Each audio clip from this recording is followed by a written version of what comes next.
Under No Child Left Behind, we were tasked with ensuring that every single child would demonstrate proficiency on the tests used for federal accountability.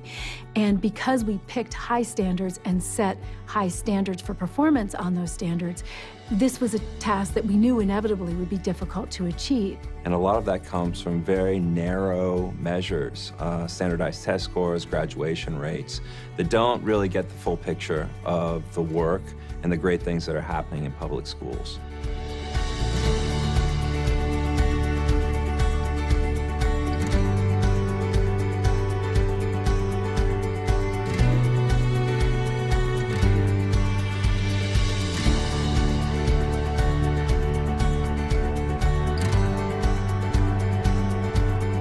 At the time that the standards were being written, there was all this focus at the national level on reading and math scores primarily.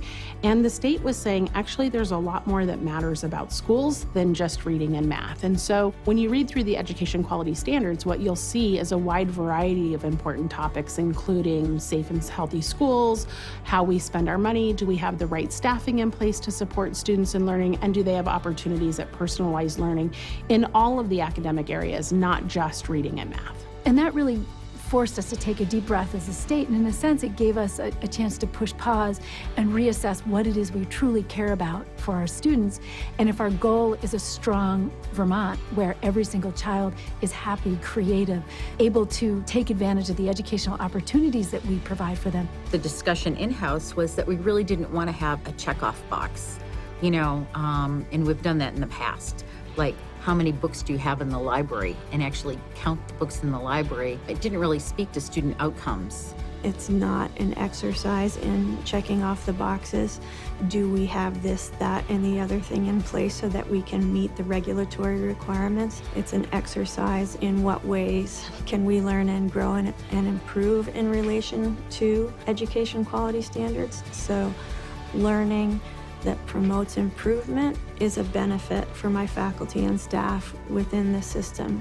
Through the educational quality review process, one of the things that really came out was that we're not just looking for things to solve, but we really want to raise our strengths as well. The integrated field review process allowed us as an agency to actually provide information to schools and supervisory unions on systems work that they could look at making changes in, but it also really gave us an opportunity to be able to publicly showcase the innovative things that were occurring in their schools. It was really good to hear about what was happening from school folks themselves on what they thought would be a good process. So they had as much to do about changing the process as the agency did, that their voices were really very strongly heard about what would make it better.